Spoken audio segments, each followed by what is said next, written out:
কি একমত গৃহস্থ ধর্ম কি ব্যাপার? তাহলে সব ভোট, সবাই ভোট দিচ্ছেন তো?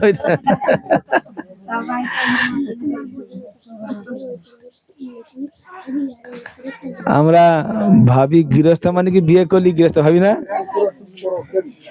ওই বাচ্চারা তোমরা কথা বলো না, হ্যাঁ চুপচাপ একটু বসো, তারপর আবার কথা বলবে হয়ে গেলে, ঠিক আছে? পারবে না? পারবে না? তোমাদের বাচ্চাদের মধ্যে কে কে মোবাইল চালাতে জানো? হাত তুলে দেখি। সবাই জানে? হ্যাঁ, লজ্জায় একটু চুপ করে বসে শুনো, তারপরে আবার আমরা কত দূর থেকে এসেছি বলো তো, আবার চলে যাবো, তোমরা আবার কথা বলবে, অসুবিধা নেই। ও বলছে গৃহস্থ ধর্ম, গৃহস্থ মানে আমরা ভাবি বিয়ে হয়ে গেলি গৃহস্থ, তাই না? আমরা সহজ কথায় বলা হয়, কথা বলবেন না, কথা বলবেন না। গৃহস্থ ধর্ম বলতে বোঝায় গৃহে থেকে ভগবানকে কেন্দ্র করে জীবন যাপন করা। যদি গৃহে থাকি কিন্তু ভগবানকে যদি কেন্দ্র করে জীবন যাপন না করি, তাহলে সেটা গৃহস্থ হলো না। আমরা দেখবেন জঙ্গলে তো অনেক প্রাণী থাকে, তাদের সন্তান সন্ততি বাচ্চা কাচ্চা স্ত্রী থাকে না, থাকে না? তারা কি গৃহস্থ? তারা গৃহস্থ। গৃহস্থ ধর্ম, আচ্ছা গৃহস্থ আর গৃহ মেধি, গৃহস্থ ধর্মের উল্টো হচ্ছে গৃহ মেধি।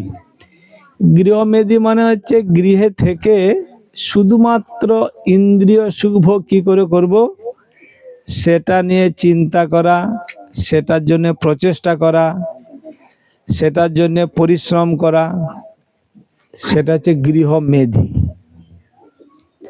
বাড়িতে থাকলাম, বিবাহ করলাম, সন্তান সন্ততি আত্মীয় স্বজন নিয়ে বসবাস করছি, কিন্তু উদ্দেশ্য কি? উদ্দেশ্য হচ্ছে কি করে আমি নিজে ইন্দ্রিয় তৃপ্তি করব এবং আমার যারা ভবিষ্যৎ প্রজন্ম তারা কি করে ইন্দ্রিয় তর্পণ করবে সেই বিষয়ে চিন্তা করা। ইন্দ্রিয় মানে বুঝেন তো নাকি? কি কি ইন্দ্রিয় বলুন তো? হ্যাঁ ঠিকই বলছি তো মাতাজি। আমরা বইয়ে পড়েছি এই চক্ষু, কর্ণ, নাসিকা, জিহ্বা আর ত্বক, এগুলো ইন্দ্রিয়। এটা হচ্ছে 5টা জ্ঞানেন্দ্রিয়। 5টা কর্মেন্দ্রিয় আছে বাক, পানি, পাদ, পায়ু, উপস্থ। 5টা কর্মেন্দ্রিয়, 5টা জ্ঞানেন্দ্রিয় আছে। এই 5টা জ্ঞানেন্দ্রিয়ের মাধ্যমে মূলত আমরা ইন্দ্রিয় সুখ ভোগ করি। চোখ কি চায়? চোখের যেগুলো ভাল লাগে সেই সমস্ত জিনিস দেখতে চায় না, চায় না? আমরা মোবাইলে কি সব করি না? ভাল লাগছে না, চলো করি না, করি না? চোখ দেখতে চায়, কান কি শুনতে চায়? হরিনাম শুনতে চায় না, চায় না? ডিজে, এখন নাকি বলে ডিজে না, ছাতি ফেটে যায়, বুকে আঘাত লাগে দেখেছি। যদি গর্ভবতী মায়েরা কাছাকাছি যায় সন্তানের অনেক ক্ষতি হয়ে যেত। কান দিয়ে ডিজে, চোখ দিয়ে আমরা মোবাইলে রিল দেখি, নাক দিয়ে আমরা ভালো গন্ধ শুনতে চাই, জিহ্বা দিয়ে আমরা কি খেতে চাই? অনেক কিছু জিনিস খেতে চাই। ত্বক দিয়ে আমরা অপরের শরীর, পুরুষ স্ত্রী শরীর স্পর্শ করতে চাই, স্ত্রী পুরুষ শরীর স্পর্শ করতে চাই। তো এই ইন্দ্রিয় দিয়ে শুধুমাত্র যদি আমরা ইন্দ্রিয় ভালো খাবো, ভালো করে ঘুমাবো, ভালো করে আমরা ঘুরে বেড়াবো, আরাম করে থাকবো, শুধু যদি এগুলোই চিন্তা করি, এগুলো নিয়ে থাকি, জীবনের উদ্দেশ্য যদি এটা হয়, সেটা গৃহস্থ হলো না, গৃহমেধি। গৃহমেধি জীবনযাপন করলে কি হতে পারে? গৃহমেধি জীবনযাপন করলে এই সংসারেই থেকে যেতে হবে। সংসার মানে এই জগতে, এই জগৎটা তো এটা ভূলোক, ভুবলোক, স্বর্গলোক, মহালোক, জনলোক, তপলোক, সত্যলোক, পরপর উপর দিকে 7টা লোক আছে। ভূলোক এটা, ভুবলোক, তারপরে স্বর্গলোক, মহালোক, জনলোক, তপলোক, সত্যলোকে উপরতলা হচ্ছে সত্যলোক, যেখানে ব্রহ্মা থাকে। নিচের দিকে অতল, বিতল, সুতল, তলাতল, মহাতল, রসাতল, পাতাল। আমরা পাতাল বলি না, তার মাঝখানে অনেকগুলো আছে। অতল, বিতল, সুতল, তলাতল, মহাতল, রসাতল, পাতাল। এই 14টা লোক নিয়ে এই জড় জগৎ। এই জগৎটাকে জড় জগৎ বলা হয় এই কারণে, এই জগৎটা সৃষ্টি হয়েছে, কিছুকাল থাকবে, আবার ধ্বংস হয়ে যাবে। হয় না? হয় না? এই জগৎটা পরিবর্তনশীল, সবকিছু পরিবর্তন হচ্ছে না, হয় না? এই যারা বাচ্চা আছে তারা এই সারা জীবন এরকম বাচ্চা থাকবে? 15 বছর পরে, 20 বছর পরে তারা যুবক হয়ে যাবে, তারপরে তারা আস্তে আস্তে প্রৌঢ় হবে, তারপরে বৃদ্ধ হয়ে যাবে, তাই না? তো এই জগতে এখন ধরুন গরম, শীত শেষ হলো, এখন গরম আসছে, সারা জীবন গরম থাকবে? আবার বর্ষা আসবে, তারপর আবার শীত আসবে। আজকে যাদের দুঃখ আছে, তাদের দুঃখ সারা জীবন থাকবে নাকি? কিছুটা কম হবে, আবার সুখ আসবে। আবার যারা সুখে আছে তারা সারা জীবন সুখে থাকবে? আবার তাদের দুঃখ আসবে। এই জগতের নিয়ম হচ্ছে এরকম, সবকিছু হচ্ছে টেম্পোরারি। এই জড় জগতে এই দুঃখ, কষ্ট, জন্ম, মৃত্যু, জরা, ব্যাধি আছে। এই যখন যারা আমরা আছি সারা জীবন, কে কে সারা জীবন বেঁচে থাকবে, কোনোদিনও মরবে না? হাত তুলে দেখি। সবাই মরে যাবে? সত্যি? তাহলে কি করে ভাবে তো, যদি মরে যায় আমরা কত বছর বাঁচবো? কেউ বলতে পারে যে আমি প্রভু আমি এত বছর বাঁচবো? হাত, কার যে আয়ু কতদিন আছে আমরা কেউ জানি? কিচ্ছু জানি না। কালকে কি হবে আমরা জানি? আমরা অসহায় জীব। কিন্তু আমাদের এই জড় জগতে যদি শুধু ইন্দ্রিয় তৃপ্তি করি, ইন্দ্রিয় সুখভোগ করি, তাহলে এই যে 14 লোক বললাম, এই 14 লোকের মধ্যেই ভ্রমণ করতে হবে। যদি ভালো কর্ম করি, পুণ্য কর্ম করি। পুণ্য কর্ম কি? হয়তো কারো মেয়ের বিয়ে হচ্ছে না, টাকা দিয়ে সাহায্য করলাম, একটা স্কুল খুলে দিলাম, একটা হসপিটাল করে দিলাম। আগেকার দিনে জানি না, রাস্তা মানুষ হেঁটে যেত, সাইকেলে যেত, রাস্তার ধারে গাছ লাগাতো, পথিক হেঁটে গিয়ে গরমের সময় বসবে, পুকুর খনন করতে, জল পান করবে, স্নান করবে, ছিল আগেকার। তো এইভাবে যদি এই সমস্ত এগুলো বলে পুণ্যকর্ম। পুণ্যকর্ম করলে কি হতো? মানুষ স্বর্গে যায়। শুনেছি না, আমার শ্বশুর স্বর্গে গেছে, আমার বাবা, আমরা বলি না? বলি না? স্বর্গে এই সমস্ত পুণ্যকর্ম করলে এই ভূলোক, ভুবলোক, তার উপরে লোক স্বর্গলোকে যায়। স্বর্গলোকে একটু সুবিধা বেশি। এখান থেকে একটু, যেমন অনেকে যায় না, যে বোম্বে কাজ করতে যায়, দিল্লিতে যায়, যায় না? তারপরে অনেকে দুবাইয়ে যায় কাজ করতে, ওখানে ফ্যাসিলিটি একটু বেশি, বেতনটা বেশি। বেশি না? সেরকম এই উপরের যে লোকগুলো আছে, ভূলোক, ভুবলোক, স্বর্গলোক, মহালোক, এই উপরের তলাগুলোতে সুবিধা একটু বেশি, মানুষের আয়ুটা বেশি, পলিউশন নেই, তারপরে সুযোগ সুবিধা একটু বেশি, ইন্দ্রিয় সুখভোগের ব্যবস্থাটা বেশি আছে। কিন্তু এই যে 14টা লোক, এই 14 লোকেই সবাই কিন্তু মারা যায়। সবাইকার জন্ম আছে, সবাইকার মৃত্যু আছে, বার্ধক্য আছে। বার্ধক্য আছে না নেই? সবাই বুড়ো হয়, সবাইকার মৃত্যু হয়। আমরা মনে মনে ভাবি, যা স্বর্গে যদি চলে যায় তাহলে আমাকে আর পাই কি, আর কোনো চিন্তা নেই। হয় নাকি এরকম? আমরা জানি, দেখুন ভালো করে চিন্তা করে দেখুন, এই যে মা দুর্গার পুজো হয় না? মা দুর্গার পুজো কেন হয়েছিল? মা দুর্গার পুজো হয়েছিল, দেবতাদের সঙ্গে অসুরের যুদ্ধ হয়েছিল। মহিষাসুর, শুম্ভ নিশুম্ভ, অসুর, এরা সব স্বর্গলোক দখল করে নিয়েছিল, দেবতাদেরকে তাড়িয়ে দিয়েছিল। দেবতাকে তাড়িয়ে দিয়েছে, তখন দেবতারা কি করলো? বিষ্ণুর কাছে শরণাপন্ন হয়েছে। বিষ্ণু তখন বলল, শিব ঠাকুর, বিষ্ণু, ব্রহ্মা, ইন্দ্র সবাইকার শক্তি দিয়ে দুর্গা দেবীকে সৃষ্টি করতে বলল। সেই দুর্গা দেবী ওই অসুরদেরকে হত্যা করলো, তারপরে আবার দেবতাদের রাজ্য ফিরিয়ে দিল।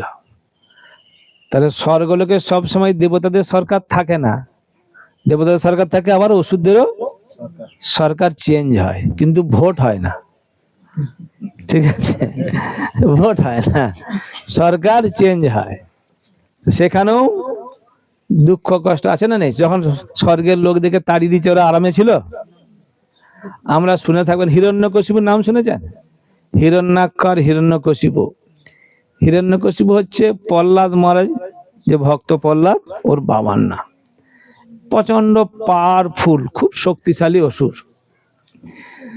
তো ও কি করে, যখন স্বর্গরাজ্য দখল করেছে, তখন কি সমস্ত দেবতাদেরকে এমন অবস্থা করেছে, মনে হয় ওর মতো শক্তিশালী অসুর কেউ ছিল না। দেবরাজ ইন্দ্র, ওনাকে দিয়ে ওই হিরণ্যকশিপুর ঘোড়ার ঘাস কাটতে হতো। আমাদের সামান্য এখানে যদি কিছু ছোটখাটো আমরা কেউ মন্ত্রী হই, মুখ্যমন্ত্রী হই, প্রধানমন্ত্রী হই, তাদের কত পাওয়ার, কত ফ্যাসিলিটি না? যখন যায় গাড়ি 25-30টা গাড়ি যাবে, পুলিশ অনেক কিছু হয়ে যায়। দেবতাদের রাজা ইন্দ্র, সে কি করছে? ঘোড়ার ঘাস কাটছে। ওটা আরামের? শনি ঠাকুর আমরা সবাই জানি, শনি ঠাকুরকে কি করেছে? ওই হিরণ্যকশিপু চেয়ারে বসে পা পোষ, অনেক সময় পা দানি রাখে না, চেয়ারে বসলে এই শনি ঠাকুরকে উপুর হয়ে শুয়েছে, সোজা করে শুলে শনির দৃষ্টি পড়ে যাবে ভয়ে, শনিকে উপুর হয়ে শুতে হয়েছে, তার পিঠের উপরে পা গুলো রেখেছে। এমন পাওয়ারফুল দেখো। আর নারদ মুনি নারায়ণ নারায়ণ করতে না, বিনা বাজিয়ে নারায়ণ নারায়ণ করতে পারবে না। ভগবান হিরণ্যকশিপু কি জয়, ভগবান হিরণ্যকশিপু কি জয় করতে। তার মানে কি রকম শক্তিশালী দেখো। তার মানে স্বর্গ লোকে গেলেও স্বর্গেতেও এই সমস্ত কষ্ট আছে, দুঃখ আছে, অসুর আছে। আমরা তো রামায়ণের কাহিনী শুনেছি। রামায়ণে রাবণ অসুর ছিল না ভালো লোক, সাধু ছিল? রাবণ অসুর না, সাধুর বেশ ধরে সীতাকে হরণ করে নিয়ে চলে গেল। ত্রেতা যুগে তো অসুর ছিল। দাপর যুগে অসুর ছিল না? ছিল না? দুর্যোধন ভালো লোক ছিল? দ্রৌপদী বস্ত্রাহরণ করছে, ভালো কাজ করছে? দাপর যুগে ছিল। তো বলছে যে সত্য যুগে তো একটা গ্রহে দেবতারা থাকতো, অন্য গ্রহে অসুরা থাকতো। দাপর যুগে কি হলো? একই গ্রহের মধ্যে অসুর আর দেবতা ছিল। আর এই কলিযুগের কি অবস্থা? একটা মানুষের মধ্যেই আসুরিক ভাব আছে এবং দৈবী ভাব আছে। আমাদের যারা প্রত্যেক মানুষ আছে, আমাদের কখনো কখনো ভালো জিনিস মনে আসে, কখনো কখনো খারাপ জিনিস আসে না? আসে না? খারাপ চিন্তা, খারাপ ভাবনা, খারাপ ইচ্ছা হয়। কলিযুগে মানুষের মধ্যে, হৃদয়ের মধ্যে ভালো মন্দ দুটোই আছে। তাহলে ভগবান কৃষ্ণ গীতায় বলছে, পরিত্রাণায় সাধুনাং বিনাশায় চ দুষ্কৃতানাং ধর্ম সংস্থায় সম্ভামি যুগে যুগে। আমি দুষ্কৃতীদের বিনাশ করার জন্য, সাধুদের পরিত্রাণ করার জন্য এবং ধর্ম সংস্থাপন করার জন্য যুগে যুগে অবতীর্ণ হয়। তাহলে এই কলি যুগে যদি অসুরকে হত্যা করতে হয়, তো আমাদের হৃদয়তে অসুর আছে, তাহলে সবাইকে তো হত্যা করতে হবে। তা সবাইকে হত্যা করলে থাকবে কি আর? কিন্তু সেখানে কলি যুগের জন্য শ্রী চৈতন্য মহাপ্রভু কি নিয়ে এসছেন? হরি নাম নিয়ে এসছেন। হরি নাম নিয়ে আমাদের হৃদয়ে যে আসুরিক ভাব, সেই আসুরিক ভাবটাকে নষ্ট হয়ে যাবে। আসুরিক ভাবটাকে হত্যা করার জন্য এই হরি নাম নিয়ে এসছে। একটা কথা আছে না, যে সেই মানে কম্বলে যদি লোম বাসা হয়, লাস্টে কি থাকবে? কম্বলে কিছু থাকবে? কম্বল থেকে লোমগুলো বাজলে, কম্বল খুঁজছি আমি, লোমগুলো তুলে তুলে ফেলছি, কম্বল থাকবে? কম্বল আর কিছু থাকবে না। সেরকম এইখানে আমরা যদি এই জগতে এই কলিযুগে যদি মানুষ খারাপ মানুষ আমরা সরিয়ে দেবো, এখানে খারাপ মানুষ থাকবে না কেউ, বাঁচতে বাঁচতে বাঁচতে দেখবেন আর কেউ ভালো মানুষ পাওয়া যাবে। এই কলিযুগে সেই জন্য আমাদেরকে হরিনাম করতে হবে।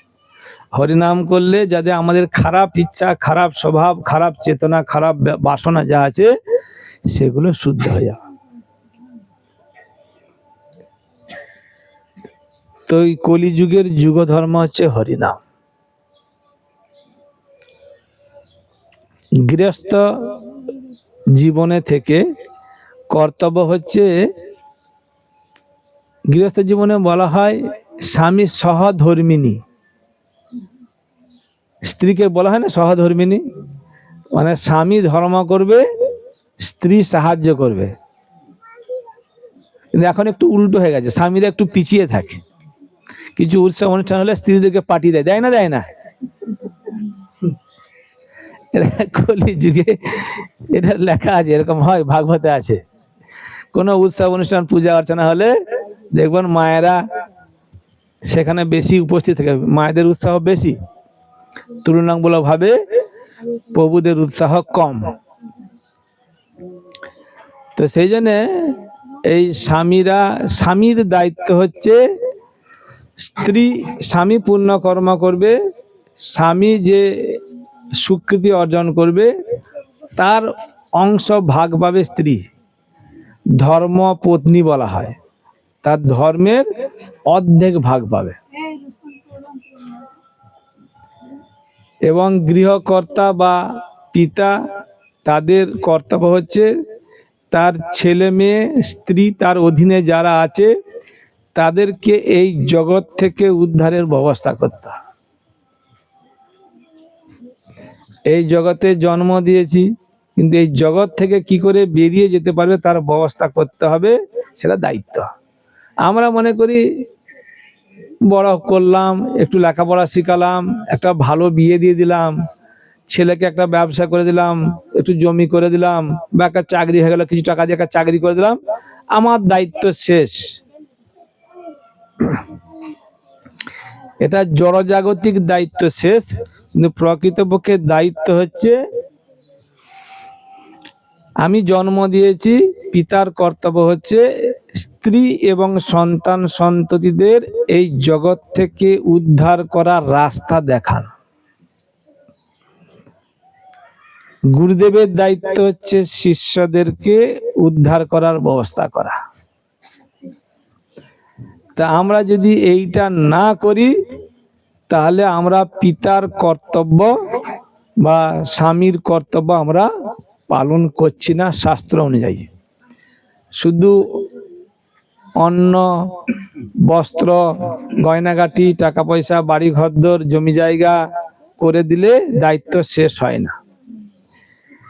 কারণ কি হবে, এই জগতে আমরা কি হচ্ছে, আমরা এই জীবনে পূর্ব জীবনের কর্মের ফল ভোগ করছি। এই কর্মের ফল ভোগ করতে করতে আবার নতুন কর্ম করছি, সেই নতুন কর্মটা আবার পরে ভোগ হবে।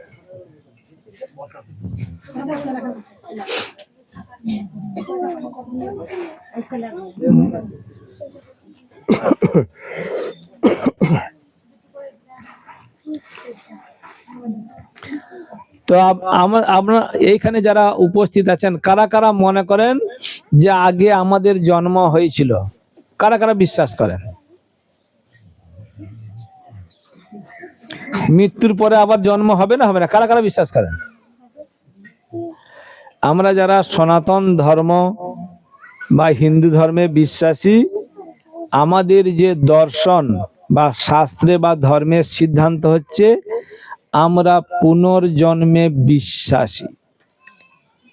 ভগবান যে অবতার গ্রহণ করে যে শাস্ত্র লিখেছেন, শক্তাবেশ অবতার ব্যাসদেব, ভগবান নিজে ব্যাসদেব রূপে এসে গীতা, ভাগবত, বেদ, পুরাণ, উপনিষদ ওগুলো লিখেছেন। ওখানে সমস্ত জায়গায় সিদ্ধান্ত দেয়া হচ্ছে আমাদের জন্ম আছে, আবার মৃত্যু হবে, আবার জন্ম হবে। গীতায় বলা হচ্ছে জাতস্যই ধ্রুব মৃত্যং ধ্রুবং জন্ম মৃতস্য চ। যার জন্ম হয়েছে তার মৃত্যু অবশ্যম্ভাবী, আর যার মৃত্যু হয়েছে তার জন্ম অবশ্যম্ভাবী। এটা আমাদের সনাতন ধর্মের সিদ্ধান্ত। যার জন্ম হয়েছে, আমার যাদের জন্ম হয়েছে আমাদের মৃত্যু হবে না, হবে না? তারপর আবার জন্ম হবে। তা কি জন্ম? তার বলে বহুত ভালো, তো অসুবিধা কি আছে? কিন্তু অসুবিধা হচ্ছে আমাদের যে সারা জীবন কর্ম করছি সেই কর্মের ফল অনুযায়ী জন্ম হবে। আমি বললাম যারা আমরা একটু পুণ্য কর্ম করবো তারা স্বর্গে যাবে, আবার যারা পাপ কর্ম করবে তাদেরকে নিম্ন লোকে জন্মগ্রহণ করতে হবে। অতল বিতল সুতল তলাতল মহাতল রসাতল পাতাল হতে পারে, বা এই জগতেই কীট পতঙ্গ পশু পাখি জন্ম হয়। এটা আমাদের শাস্ত্রে আছে। কীট পতঙ্গ পশু পাখি জন্ম হয়ে যায়, হয় না? হয় না? উদাহরণ দিচ্ছি, দেখবেন কিছু কিছু পুরনো লোক, আপনারা গ্রামে গঞ্জে থাকেন, দেখেন বাস্তুতে সাপ ঘুরে বেড়ায়। এই মারিস না, এটা বাস্তু সাপ। হয়, শুনেছেন কোনোদিনও? বাস্তু সাপ মানে কি? আমাদেরই কোনো পূর্বপুরুষ কর্মফলে সাপ হয়ে ওই বাড়ির প্রতি আসক্তি, বাড়ির লোকজনের প্রতি আসক্তি, সেই বাড়িতেই ঘোরাফেরা। কখনো কখনো বাড়ির লোক দেখবেন এমন কর্ম করেছে, পূর্বপুরুষ আত্মীয় স্বজন কুকুরের জন্ম হয়ে যায়। এখন দেখবেন কুকুরের, দেখবেন কোলে দিচ্ছে, খাওয়াচ্ছে, শুয়াচ্ছে, চুল আঁচড়াচ্ছে, সাবান মাখাচ্ছে, দেখেছেন মোবাইলে? আমি জানি না এখানে। সেই কুকুরটা কে হঠাৎ করে সে এত ভালোবাসা পাচ্ছে কেন? এমনি এমনি পেয়ে যাচ্ছে? তাদেরই কেউ খুব নিকট আত্মীয়, কর্মফলে কুকুর জন্ম হয়ে গেছে। একবার দেবতাদের রাজা ইন্দ্র রাজসভায় আছে, অপ্সরাদের সঙ্গে আনন্দে মগ্ন। দেবতাদের গুরু বৃহস্পতি এসছে, দেবগুরু বৃহস্পতি এসছেন ওনাকে উপদেশ দেওয়ার জন্য। তো ইন্দ্রের খেয়াল নেই, অতটা ভ্রুক্ষেপ না, একদম আনন্দে মস্ত আছে আর কি। তো তখন দেবগুরু বৃহস্পতি অভিশাপ দিয়েছিলেন ইন্দ্রকে, যে তুমি যেটা করছো সেই জন্য তোমাকে পরের জীবনে শূকরের জীবন পেতে হবে। দেবরাজ ইন্দ্র, স্বর্গের রাজা দেবতা, তার জীবন হয়ে গেল এই মর্তে শূকর রূপে জন্মগ্রহণ করতে হবে। কিছুদিন পরে সে শূকর জন্ম হয়েছে। তো এই ভগবানের প্রথম সৃষ্ট জীব হচ্ছে ব্রহ্মা। তো ব্রহ্মা ঘুরতে ঘুরতে ঘুরতে ঘুরতে একদিন ওই ইন্দ্র যে শূকর হয়েছে সেখানে এসছে। ব্রহ্মা তো সব জানে, দেখতে বুঝতে পারছে, আরে এ স্বর্গের ইন্দ্র, স্বর্গে অমৃত খায়, আর এইখানে এই ড্রেনের মধ্যে নোংরা জায়গায় আছে, আর মানুষের বিষ্ঠা ভোজন করছে, পায়খানা খাচ্ছে, আর ড্রেনে থাকছে, কি অবস্থা। তখন ওই শূকর রূপী ইন্দ্রকে ব্রহ্মা বলছে, তুমি বুঝতে পারছো না, তুমি স্বর্গের রাজা ইন্দ্র, তুমি এখানে এই নোংরার মধ্যে কেন আছো? তুমি এই বিষটা কেন ভোজন করছো? তুমি তো নন্দন কাননে সেখানে অমৃত ভোজন করো, আর এই ড্রেনের মধ্যে দুর্গন্ধ পচা এর মধ্যে আছো, আর তুমি অমৃত পান করে এখানে বিষটা ভোজন করছো। তখন ওই শূকর কি করছে, বুনো শুয়োর, এই বড় বড় দাঁত আছে, পুরো ফ্যামিলি নিয়ে, পরিবার নিয়ে ওই ব্রহ্মাকে আক্রমণ করছে। তো ব্রহ্মা যখন যাচ্ছে আক্রমণ, তখন পালিয়ে যাচ্ছে, আবার তাকে বোঝানোর চেষ্টা করছে, কিন্তু কিছুতেই বুঝতে পারছে না। তো ব্রহ্মা তখন বুঝতে পারলো যে না, এ সহজে বুঝতে পারে না, এর এই যে সন্তান স্ত্রী এদের প্রতি খুব আসক্ত। তো একে একে একটা একটা ওই বাচ্চা, শূকরের যে বাচ্চাগুলো মেরে দিচ্ছে। একটা একটা বাচ্চা যখন চোখের সামনে মারা যাচ্ছে, ওই ইন্দ্ররূপী যে শূকর সে খুব ক্রোধ। তখনও কথা উপদেশ শুনছে না। তারপরে ব্রহ্মা বুঝতে পারলো না, ওনার যে স্ত্রী শূকর আছে তার প্রতি প্রচন্ড আসক্ত, ওনাকে তাহলে হত্যা করতে হবে। ওনাকেও মেরে দিলেন। যখন সন্তানগুলো মরে গেল, স্ত্রী মারা গেল, তখন ওই শূকরটা বলছে যে তুমি তো আমার সন্তানগুলো মেরে দিলে, আমার স্ত্রীকেও মেরে দিলে, কিন্তু তুমি কি যেন বলছিলে স্বর্গ বলে একটা জায়গা আছে, সেখানে কি এরকম পায়খানা পাওয়া যাবে খাওয়ার জন্য, আর এরকম ড্রেন আছে, আর আমার যে শূকরী ছিল সেরকম পাওয়া যাবে? তখন ব্রহ্মা বললেন, তুমি ইন্দ্র ছিলে, দেবতাদের রাজা, তুমি বৃহস্পতি, দেবগুরু বৃহস্পতি চরণে অপরাধ করেছিলে, অভিশাপের ফলে তোমার এই জন্ম হয়েছে। তুমি আমার সঙ্গে ফিরে চলো, ফিরে গিয়ে ওখানে তুমি নন্দনকাননে থাকবে, অমৃত ভোজন করবে। তো এই ইন্দ্রের উপদেশ, ব্রহ্মার উপদেশ শুনে ইন্দ্র ওই শূকর জন্ম থেকে উদ্ধার পেয়ে আবার স্বর্গে ফিরে গিয়েছিল। তো এই যে এই কাহিনী ভক্তি সিদ্ধান্ত ষষ্ঠ ঠাকুর মাধ্যমে আমাদের এই জগৎকে শিক্ষা দিচ্ছেন, আমরা যখন এই সংসারে থাকি, এই সংসার এই জগৎটাকে খুব ভালো লাগে, ভাবি এই আত্মীয় স্বজন বন্ধু বান্ধব নিয়ে কত সুখে আছে আমি। যখন একটু দুঃখ কমে যায় তখন ভাবি আমরা খুব সুখে আছি, না বেশ ভাল লাগছে এই জগৎটা, এই সংসারটা কি ভালো। যখন আবার একটু দুঃখ আসে তখন কি মনে হয়, বাবা এই সংসারে থাকতে ভাল লাগছে না, ঘর থেকে কোথাও পালিয়ে গেলে ভালো হয়। কেউ কেউ আবার সুইসাইড করে ফেলে, করে না? হয় না? হয় না? সংসারে এই জগতে সুখ কোথাও নেই। এই জগতের মধ্যে যারা আছে, এই যে 14টা লোক বললাম, ভূলোক, ভুবলোক, স্বর্গলোক, মহালোক, জনলোক, তপলোক, সত্যলোক, অতল, বিতল, সুতল, তলাতল, মহাতল, রসাতল, পাতাল, এই 14 লোক নিয়ে যে এই ব্রহ্মাণ্ড, এইখানে দুঃখ কষ্ট জন্ম মৃত্যু জরা ব্যাধি আছে। ভগবান কৃষ্ণ এই জগৎকে সৃষ্টি করেছেন, সৃষ্টি করার পরে ভগবান লিখেছেন এই জগৎটা হচ্ছে দুঃখালয়ম অশাশ্বতম। একটা দোকানে লেখা আছে বস্ত্রালয়, মানে সেখানে কি পাওয়া যাবে? বস্ত্রালয়ে আর পাদুকালয়ে, ঔষধালয়ে ওষুধ পাওয়া যাবে, বিদ্যালয়ে শিক্ষা পাওয়া যাবে, দুঃখালয়ে এই জগৎটা যে বানিয়েছে সে লিখে দিয়েছে দুঃখালয় অশাশ্বতম। তাহলে এখানে কি পাওয়া যাবে? সুখ পাবো আমরা?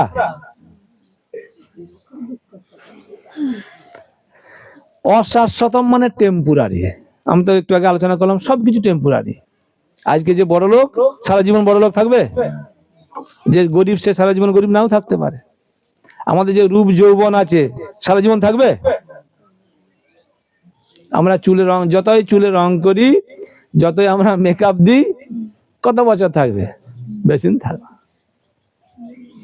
শরীর স্বাস্থ্য, এখন আমরা যৌবন বয়সে আমাদের শরীর স্বাস্থ্য ভালো, কতদিন থাকবে? 15 বছর, 20 বছর, 30 বছর, তারপরে বৃদ্ধ হলে তো নষ্ট হবে না।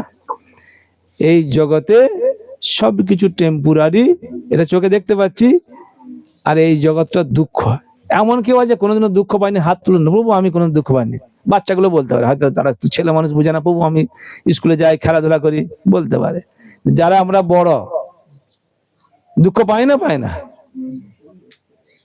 কারণ জগৎটা বানাইছে দুঃখ পাওয়ার জন্য। এই জগৎটা বানিয়েছে দুঃখ পাওয়ার জন্য। কাদের কাছ থেকে দুঃখ পাই আমরা বেশি?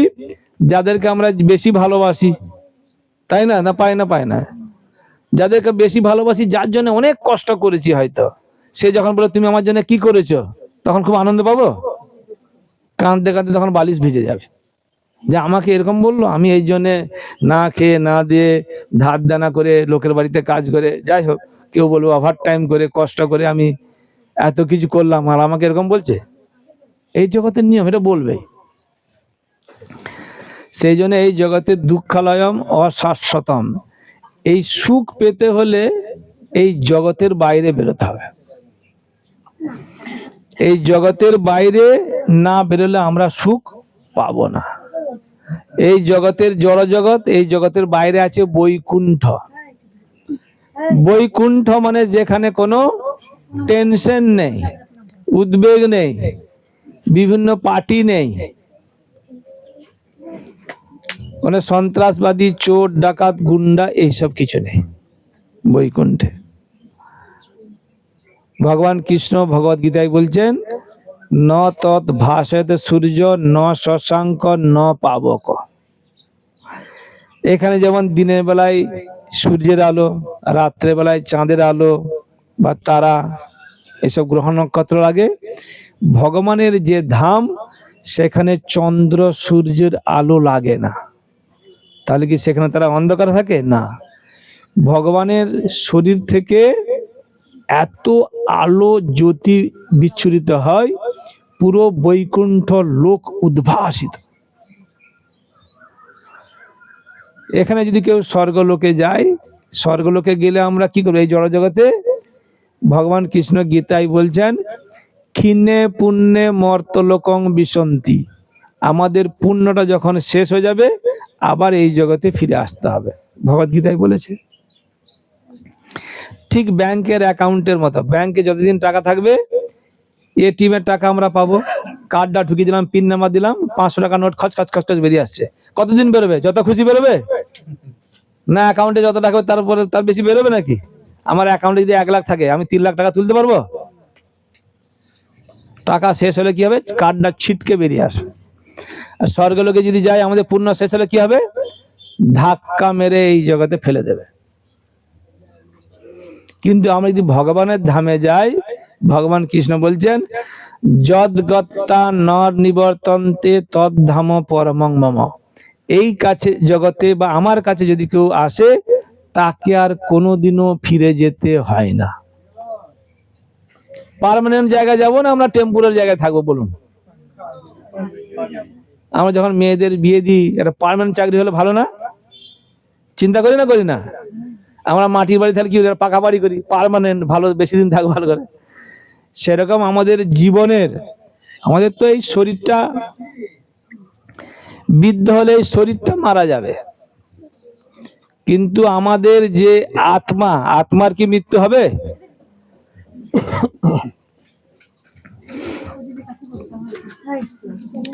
আমরা যখন মারা যাই আমাদের শরীরটা থেকে যায়, কে চলে যায়? আমরা ক্রন্দন করি না, বাবা চলে গেলে, মা চলে গেলে, বা দাদু চলে গেলে বলি না? কিন্তু শরীরটা তো সামনে থাকে, কে চলে যায়? আত্মা চলে যায়। আমরা অনেকে বলি প্রাণটা চলে যায়। প্রাণ মানে হচ্ছে আত্মা, আত্মাটা মেন। আত্মাটা চলে গেলে শরীরটা পচতে আরম্ভ করবে, করবে না? করবে না? 3-4 ঘন্টা হয়ে গেলে এই গরমের সময় শরীর থেকে জল গড়াবে, রস গড়াবে, গন্ধ ছাড়বে। আত্মাটা মেন। তো সেই আমি বলছি, এটা আমার হাত, তাই তো? এটা আমার পা, এটা আমার মাথা, এটা আমার পেট, এটা আমার বুক, নাক, মুখ, চোখ। আমি কোনটা? আমি হচ্ছে আত্মা। আত্মাটা আমাদের হৃদয়ে থাকে, আত্মাটাই আমি। মৃত্যুর পরে এই আত্মাটা শরীর থেকে বেরিয়ে যায়। আত্মা কিন্তু দেখতে পায় যে কে কাঁদছে, কে কি করছে, দেখতে পায়। গরুর পুরাণে উল্লেখ আছে, শরীর ত্যাগ করার পরে আত্মা 13 দিন বাড়ির আশেপাশে থাকে, ঘোরাফেরা করে। 13 দিন পরে এখান থেকে যাবে যমলোকে, ওখানে বিচার হবে।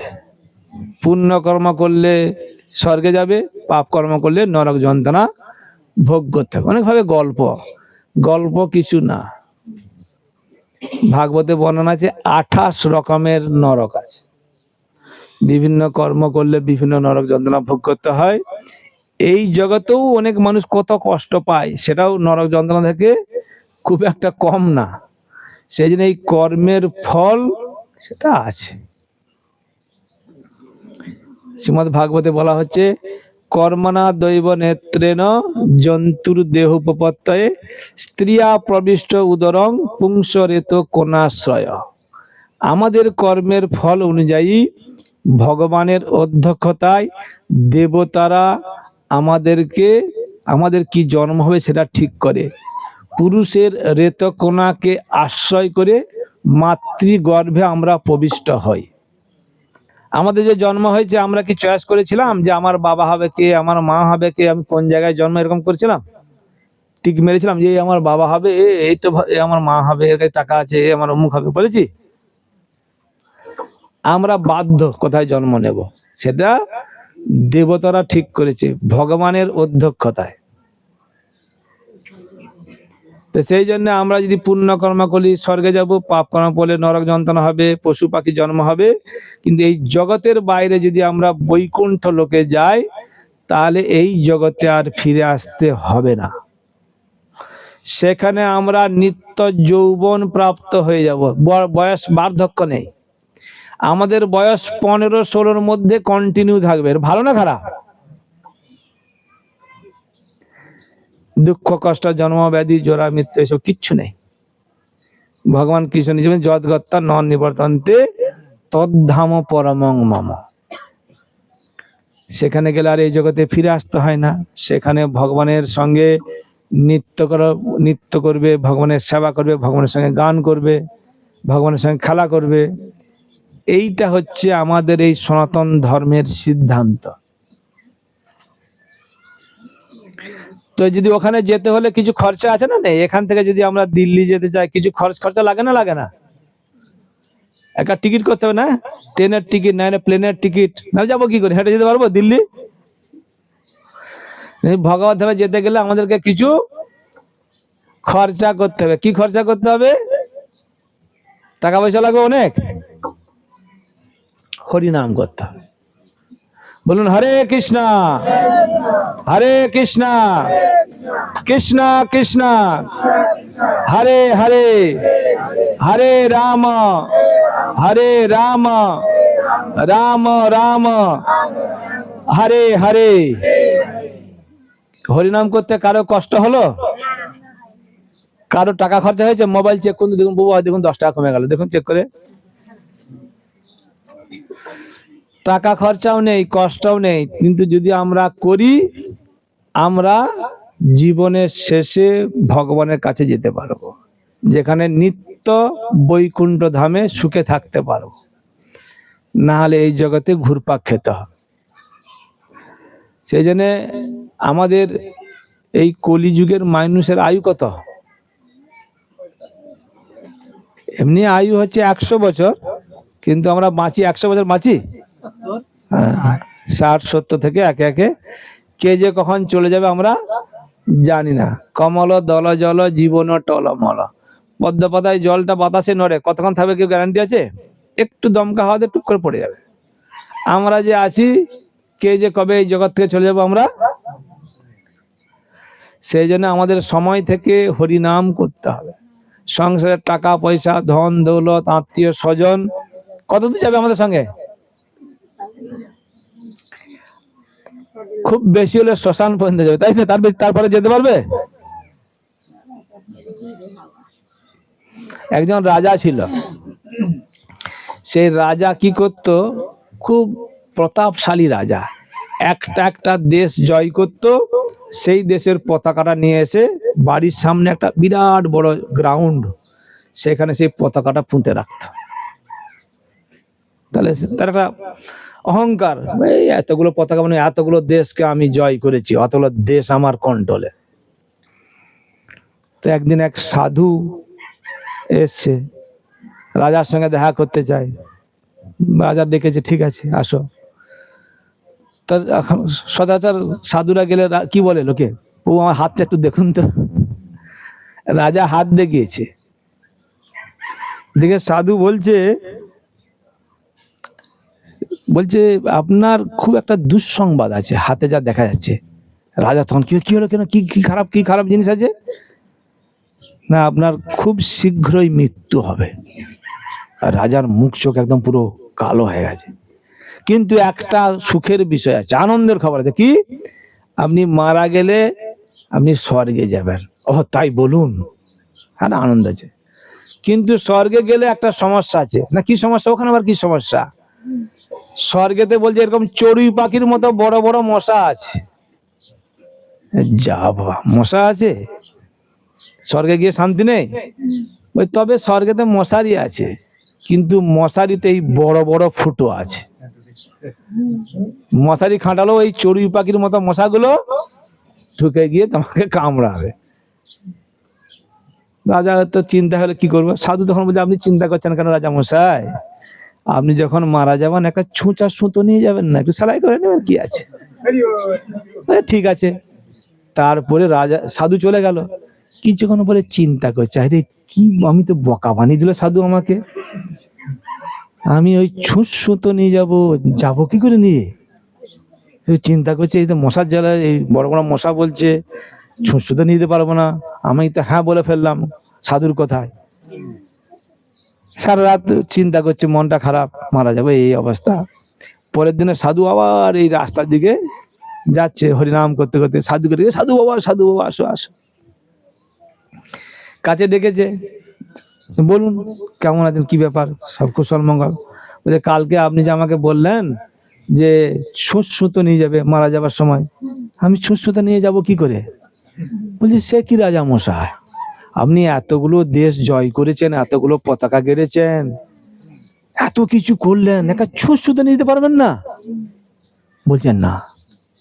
তখন রাজা বুঝতে পেরেছে আমি কি বোকামি করেছি, সঙ্গে সঙ্গে সাধুর পায়ে পড়েছে, আমাকে বাঁচান, কি করে আমি উদ্ধার হব। তো সেরকম আমাদের অবস্থাটা, আমরা যদি এই জগতে যা কিছু করি, আমরা কিছু নিয়ে যেতে পারবো এই জগতে? আমাদের কর্মের ফলটা যাবে শুধু। আমরা যখন এই জগতে এসেছিলাম কি নিয়ে এসেছিলাম? আমরা জামা কাপড় পরেও আসিনি, যাবার সময় কি নিয়ে যাবো? টাকা পয়সা, সোনা দানা, গয়না গাটি, বন্ধু বান্ধব, আত্মীয় স্বজন, মোবাইল যাবে? শুধু কর্মের ফলটা যাবে, ভালো কর্ম খারাপ কর্ম, কর্মের ফলটা যাবে। কিন্তু আমরা যদি এই হরি নাম করি, বলো না যে এই পরকালের কর্ম কিছু করতে হবে। আমি তো এই জগতে সংসারের জন্য, আত্মীয় স্বজন অনেক কিছু করছি, কিন্তু আমি যখন চলে যাব, সঙ্গে আমাকে একসঙ্গে সবাই একসঙ্গে যাবে, আত্মীয় স্বজন পুরো পাড়া জুড়ে আমরা যাবো, যাওয়ার সময় কজন যাবে? যখন এসছি আমরা, যখন যাব, কিন্তু কোথায় যাব আমরা জানি না, সেই জন্য মৃত্যুকে ভয় না। কেউ কিছু যদি মরার কথা বলে, এই তুই অলক্ষণে কথা বলিস না, তো বলি না। কেন না, মৃত্যু সম্পর্কে আমাদের একটা ভয়, মৃত্যুর পরে কোথায় যাব, কি হবে জানি না। আমরা যদি হরি নাম করি, এটুকু গ্যারান্টি পরের জীবনে আমাদের আবার মনুষ্য জন্ম হবে। ভগবদ গীতায় ভগবান কৃষ্ণ গ্যারান্টি দিচ্ছেন, স্বল্পম অপিয়স্য ধর্মস্য ত্রায়তে মহত ভয়াত। আমরা যদি অল্প বিস্তর ভগবানের নাম করি, ভগবানের সেবা করি, আমাদের পরের জীবনে আবার আমি হরি নাম করার সুযোগ পাবো, এটুকু গ্যারান্টি, যদি এই জীবনে আমি কমপ্লিট করতে নাও পারি। সেই জন্য আমরা হরিনাম করবো না? ছেলেবেলায় আমরা বাচ্চাদেরকে পড়ে না হলে তোরা নিজেরা ফাঁকে পড়ি, এরকম যাই না, আমাদের সময় তো মারা বকাবকি করতো, পড়ে না হলে তোরা নিজেরা ফাঁকে পড়বি। মানে বুঝ না কি ফাঁকে পড়বো, বুঝতাম না। কিন্তু এখন বুড়ো বয়সে বুঝতে পারছি তো ফাঁকে পড়া মানে কে। এখন যদি হরিনাম নাম করি, কে ফাঁকে পড়বে? মনুষ্য জন্ম পাইয়া রাধা কৃষ্ণ না ভজিয়া, জানিয়া শুনিয়া বিষ খায়। এই মনুষ্য শরীর পেয়ে যদি আমরা রাধা কৃষ্ণের ভজনা না করি, জেনে শুনে বিষ খাওয়ার মতো। জেনে শুনে বিষ খেলে লোকে কি ভালো বলবে না বোকা বলবে? বোকা বলবে। মনুষ্য জীবনে, কেন অন্য জীবনে আমরা হরিনাম, এই যে 84 লক্ষ জীবন পেরিয়ে এই মানুষ শরীর পেয়েছি। জলজা নবলক্ষানি, জলের মধ্যে 9 লক্ষ প্রজাতির জীব আছে। স্থাবরা লক্ষ বিংশতি, এই স্থাবরে, এই স্থলভাগে 20 লক্ষ প্রজাতির জীব আছে। পশাব 30 লক্ষ নাম, 30 লক্ষ পশু আছে। কৃময় রুদ্র সংখ্য, কৃমি কীট আছে, পতঙ্গ 11 লক্ষ। 4 লক্ষানি মানুষ, 4 লক্ষ প্রজাতির মানুষ আছে। এই 84 লক্ষ জীবন পেরিয়ে আমরা এই মানুষ জীবন পেয়েছি। এই মানুষ জীবনটা পাওয়াটা অত্যন্ত সৌভাগ্যের বিষয়। অন্যান্য জীবনেও এই আহার নিদ্রা ভয় মৈথুন অঞ্চল সামান্য মেতৎ পশুভি নরানাম ধর্মহি তেসাম অধিক বিশেষ ধর্মন হীনা পশুভি সমানা। হিতোপদেশে বলা হচ্ছে প্রত্যেক জীব আহার করে, করে না করে না? গরু বাছুর যারা আছে তা খায় না? আমরা খাই, ওরাও খায়। অন্য জীব ঘুমায়, আমরাও ঘুমাই, তাই তো? অন্যান্য জীবেরও ভয় আছে, আমাদেরও ভয় আছে। অন্য জীবের ভয় যে কারো যেমন দাঁত আছে, কারো বড় বড় শিং আছে, কারো সুঁ আছে, কারো নখ আছে নিজেদের রক্ষা করার জন্য। মানুষেরও ভয় আছে। মানুষের কি ভয়? আমাদের রূপ যৌবন হারিয়ে যাবার ভয়, বুড়ো বয়সে কে দেখবে তার ভয়, যারা আমরা ভোটে জিতেছি পরে পরে জিতবো কিনা তার ভয়, যাদের টাকা আছে টাকাটা কেউ নিয়ে নেবে কিনা তার ভয়। হয় না? হয় না? শরীরটা ভালো আছে, কোনো রোগ জ্বালা হবে কিনা তার ভয়। আহার নিদ্রা ভয়। আর এই সন্তান সন্ততি উৎপাদন অন্য জীব করে, মানুষও করে। তাহলে পার্থক্য কি অন্য জীবের সঙ্গে? যদি না আমরা ধর্ম করি তাহলে অন্য জীবের সঙ্গে আমাদের কোনো পার্থক্য নেই। একমাত্র এই মনুষ্য জীবনে আমরা হরি ভজন করতে পারি, সেটা আমাদের পরম সৌভাগ্য। ভক্তিবিনোদ ঠাকুর গেয়েছেন, জীব জাগো জীব জাগো গোরা চাঁদ বলে, কত নিদ্রা যাও মায়া পিশাচির কোলে, ভজিব বলিয়া এসে সংসার ভিতরে, ভুলিয়া রহিলে তুমি অবিদ্যার ভরে। তোমারে লইতে আমি হইনু অবতার, আমি বিনা বন্ধু আর কে আছে তোমার। এনেছি ঔষধি মায়া নাসিবার লাগি, হরি নাম মহামন্ত্র লহ তুমি মাগি। এই মায়াকে নাশ করার জন্য তার ওষুধ হচ্ছে হরিনাম। বলুন হরে কৃষ্ণা হরে কৃষ্ণা কৃষ্ণা কৃষ্ণা হরে হরে, হরে রাম হরে রাম রাম রাম হরে হরে। এই কলিযুগের মানুষের জন্য সব থেকে সহজ সরল পন্থা দিয়েছে এই হরিনাম। কিতে যত ধ্যায়তে বিষ্ণু, মানে সত্যযুগে ধ্যান করতে হতো। মানুষের আয়ু ছিল 1 লক্ষ বছর, মানে 50,000 বছর 60,000 বছর ধ্যান করতে আমরা শুনেছি। তেতায়াং যজত মখই, তেতা যুগে বড় বড় যজ্ঞ করতে হতো, মন্ত্র দ্বারা যজ্ঞে আগুন জ্বালাতো। দাপরে পরিচর্যাং, দাপর যুগে বিরাট বিরাট মন্দির করে আড়ম্বর সহকারে পূজা করা হতো।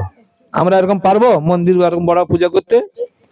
পুজোর সময় 10 টাকা 20 টাকা 500 টাকা চাঁদা দেখলে আমাদের মাথা খারাপ হয়ে যায়। বড় বড় যজ্ঞ করতেও পারবো না। আর ধ্যান করতে পারবো? ধ্যান করতে বসলে আমরা ঘুমিয়ে যাব। কলো তৎ হরি কীর্তনাম, কলিযুগে শুধুমাত্র হরি নাম। কলিযুগের মানুষ আমরা ধ্যান করতে পারবো না, বড় বড় যজ্ঞও করতে পারবো না, বিরাট বড় মন্দির করে পূজাও করতে পারবো না, কিন্তু আমরা হরিনাম করতে পারবো না? পারবো না? সেই জন্য বৃহন্নারদিনে পুরাণ বলা হচ্ছে, হরের নাম হরের নাম হরের নামই কেবলম, কলৌ নাস্তেব্য নাস্তেব্য নাস্তেব্য গতিরন্যতা। কলিযুগ যে হরিনাম ছাড়া আর কোনো গতি নাই, গতি নাই, গতি নাই। এই জগৎ থেকে উদ্ধার পেতে হলে হরিনাম ছাড়া উদ্ধার পেতে পারবো না।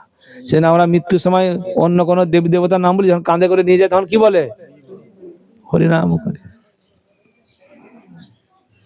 হরিনাম আমরা মৃত্যুর সময় যেন না করে, আমরা সজাগ থাকতে থাকতে নিজের জীবনে যেন হরিনাম করি। পরিবারের লোকেদের সঙ্গে একসঙ্গে বসে আমরা যেন হরিনাম করি। এখানে প্রভুরা আসেন, ছিল প্রভুপদের কৃপায় সারা পৃথিবী জুড়ে হরি নাম প্রচারিত হচ্ছে। চৈতন্য মহাপ্রভু বলে গেছিলেন, পৃথিবীতে আছে যত নগরাদি গ্রাম, সর্বত্র প্রচার হইবে মোর নাম। সেই বাণীকে সার্থক করেছেন শিল প্রভুপাদ, ইস্কনের প্রতিষ্ঠাতা আচার্য। 69 বছর বয়সে আমেরিকা গিয়ে 12 বছরে সারা পৃথিবীতে 14 বার ভ্রমণ করেছেন। America, Russia, Europe, London, Africa, China, সব জায়গার মানুষ গীতা ভাগবতের শিক্ষা গ্রহণ করছে, হরিনাম করছে। চায়নার লোকেরা পোকা মাকড় কীট পতঙ্গ সাপ ব্যাং কুমির সব খায়, কিন্তু ওখানেও হরিনামের ভক্ত আছে, ইসকনের ভক্ত। আপনি মোবাইলে দেখবেন, ইসকন ডিভোটি চায়না লিখবেন, দেখবেন। আর রাশিয়ার লোকেরাও করছে। তাহলে আমরা করবো না? আমরা যদি না করি তাহলে প্রদীপের তলায় অন্ধকার থেকে যাবে। প্রভুপাদ আমাদের এই দেশের লোক, আমরা যেন হরিনাম করি। হরে কৃষ্ণা কৃষ্ণ কৃষ্ণ হরে হরে, হরে রাম রাম রাম হরে হরে।